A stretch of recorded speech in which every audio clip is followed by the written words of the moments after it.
It started with a spreadsheet and ended with a sinking feeling in my stomach. For the past 3 years, I had been giving my all at Hensley & Company, a mid-sized financial consulting firm known for its aggressive client strategy and internal competition. I wasn't just surviving there, I was thriving. The kind of thriving where you voluntarily stay late to clean up a colleague's sloppy forecasting, where your insights make their way into boardroom presentations even when you're not invited to the meeting. I was 26.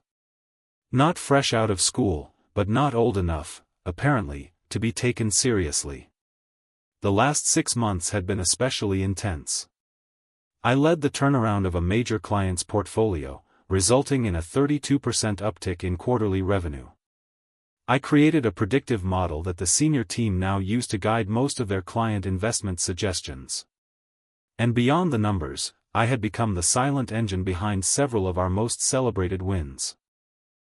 So, when I asked to speak with my manager, Janice, I was feeling confident. Not arrogant, just sure of the value I brought. Her office was pristine as always. Not a paper out of place. Just a sleek monitor, a minimalist pen holder, and the smell of eucalyptus from whatever essential oil diffuser she'd just discovered on TikTok. She greeted me with a practiced smile. "Come in, Avery," she said, gesturing to the chair across from her. I sat. I made my case. I showed her the numbers. The hours. The results. I didn't beg, I explained. And for a moment, I actually thought I saw her nod in agreement. Then she leaned back, fingers interlaced, and said something I'll never forget. "You've done really well, Avery. But honestly, I just think it's a bit early for you to be asking this kind of thing." My throat went dry. "Early?" I echoed, trying to keep my voice steady. "You're still young," she added, her tone soft, as if she were doing me a favor. "There's still so much to learn. We want to see how you continue to grow into the role. Raises like this, they come with time." She meant it as reassurance. As wisdom, maybe. But all I heard was, "You're not being rewarded because of your age, not your work." And worse, I suddenly realized, I wasn't even surprised. This wasn't the first time something like this had happened. Just last month, I overheard a senior associate describe me as the sharp kid in the bullpen. Kid. As if my data analysis wasn't just as impactful, if not more, than theirs. As if being young meant I was still in training. I forced a polite smile, thanked her for her time, and walked out of the room numb. But the rage simmered the moment I stepped into the stairwell, away from open ears.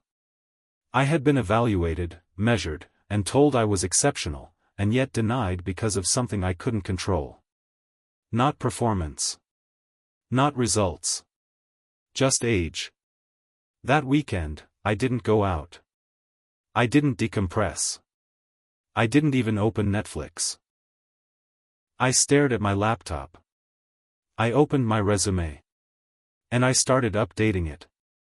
Because if Hensley & Company couldn't see my worth now, I'd make sure someone else did.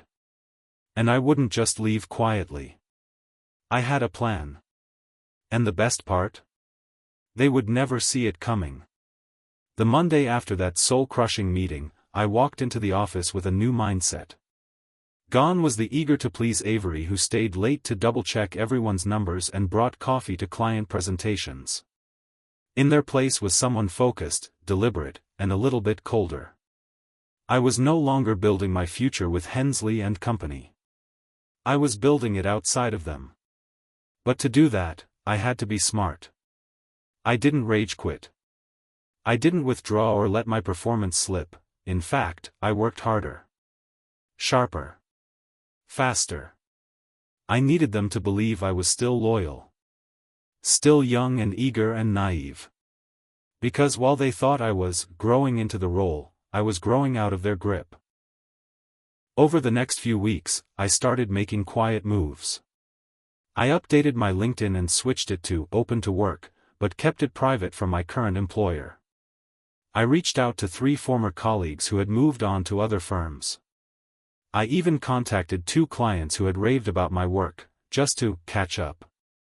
What I learned shocked me.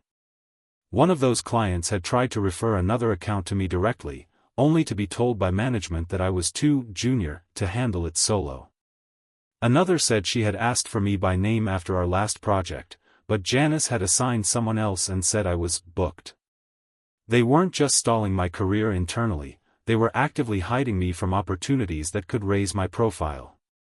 That realization burned deeper than the rejection itself. So I escalated my plan. I started documenting everything. The models I had built. The processes I had refined.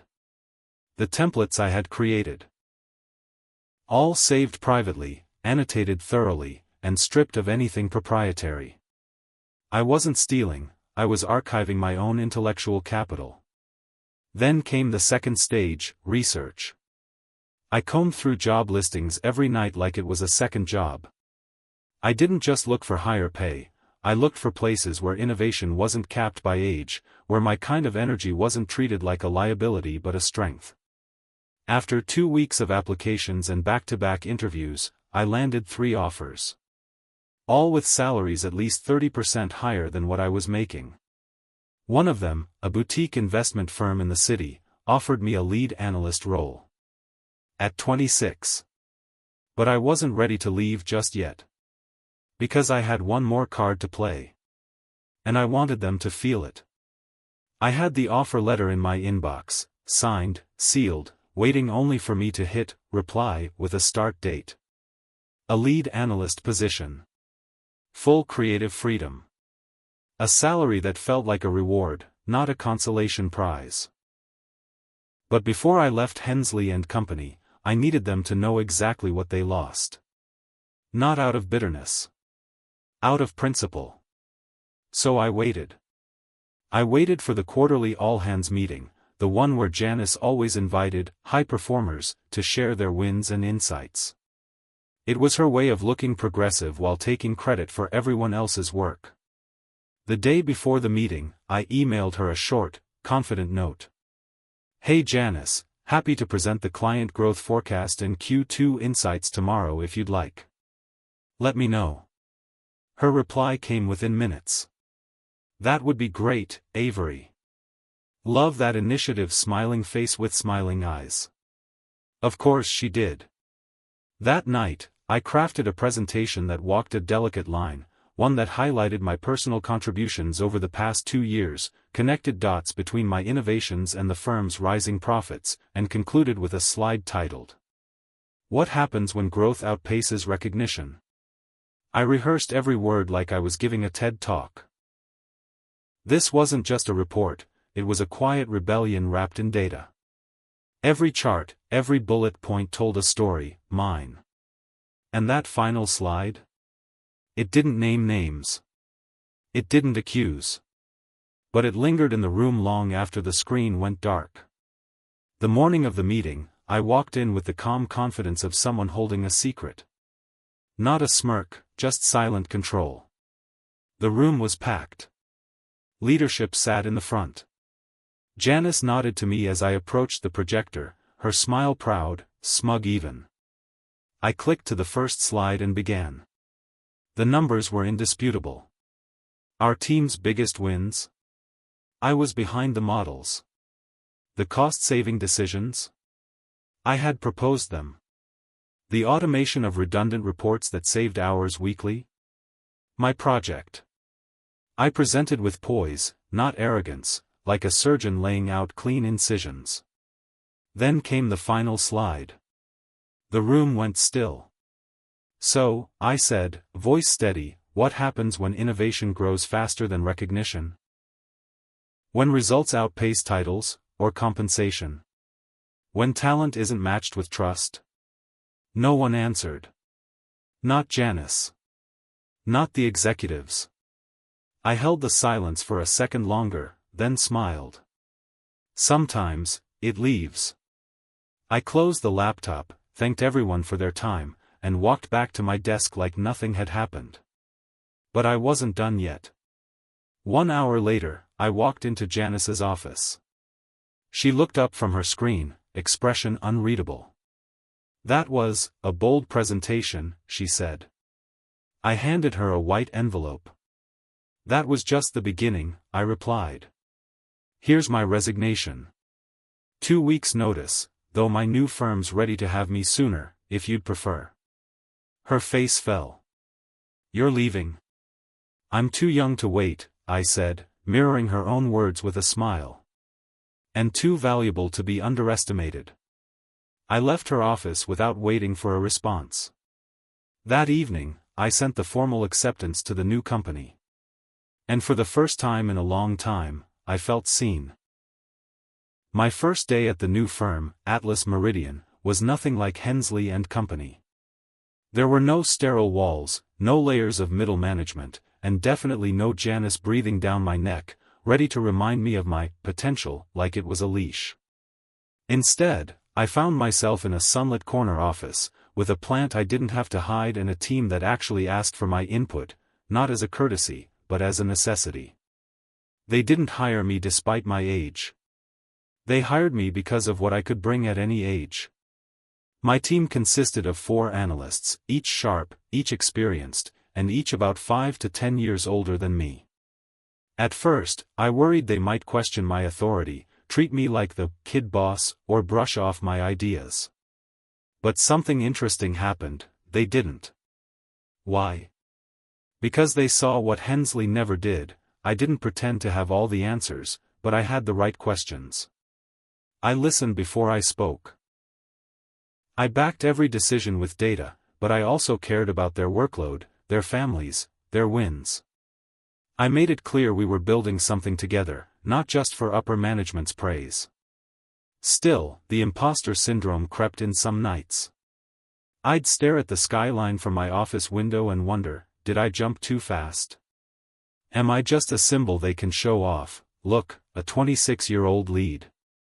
Without expecting me to truly lead? That question was answered just 3 weeks in. We were handed a high-stakes account, a client with volatile investments and a reputation for micromanaging analysts to the brink of burnout. My supervisor, Rachel, dropped the file on my desk with a look that was half apology, half trust. "They asked for you specifically," she said. "They've heard about your predictive models." That moment was everything Hensley never gave me. Not just responsibility, faith. I got to work immediately. I didn't just replicate what I'd done before. I built a smarter model, layered with machine learning features that could adapt to market behavior in real time. I looped in my team to verify the logic, challenge assumptions, and test failure points. We presented it in a live meeting 2 weeks later. I was prepared for questions. I was prepared for skepticism. What I wasn't prepared for was the stunned silence from the client's CFO followed by, "Why the hell haven't we been doing this the whole time?"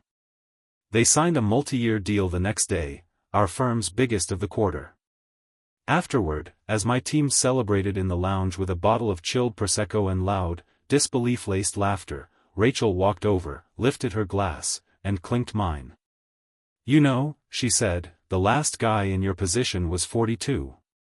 He never pulled this off." I smiled, not with arrogance, but with clarity. "I'm not 42, I replied. And that's the point. Back at Hensley and Company.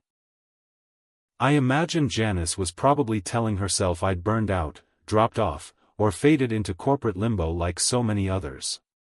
She'd be the last to know the truth. I wasn't just fine, I was finally thriving. 6 months passed. 6 fast, fulfilling months. The deal I closed with the investment client didn't just boost our quarterly numbers, it reshaped how Atlas Meridian handled forecasting and asset strategy. They promoted me again, this time to Director of Strategic Modeling. I was 27, running a department, mentoring others, and finally working in a place where age wasn't a ceiling, it was fuel. But poetic justice has a way of finding its timing.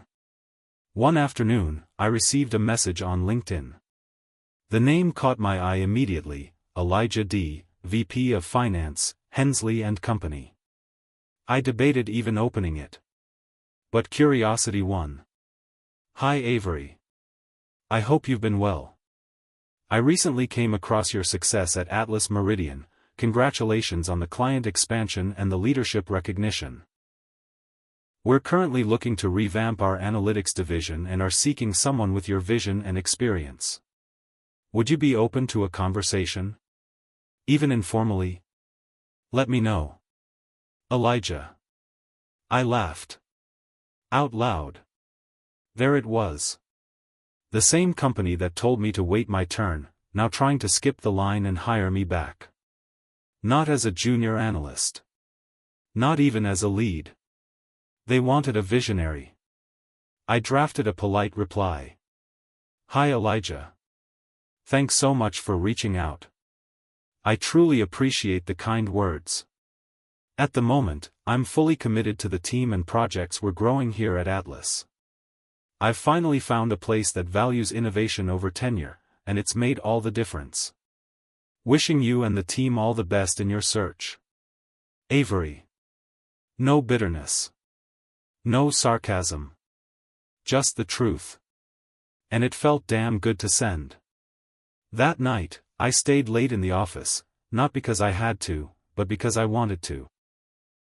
The city lights blinked below me, and in the reflection of the window, I could see myself not as the young one trying to prove something, but as the leader I had become.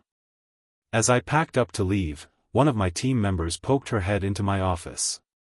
Hey Avery, got a minute tomorrow to look at my client pitch deck? I think I'm almost there, but I could use your eyes. I nodded. Of course. Send it over. She smiled. Thanks. Honestly, it still blows my mind you're only 27. I smiled back, this time without any sting behind the number. Age only matters when people make it a reason not to believe in you, I said.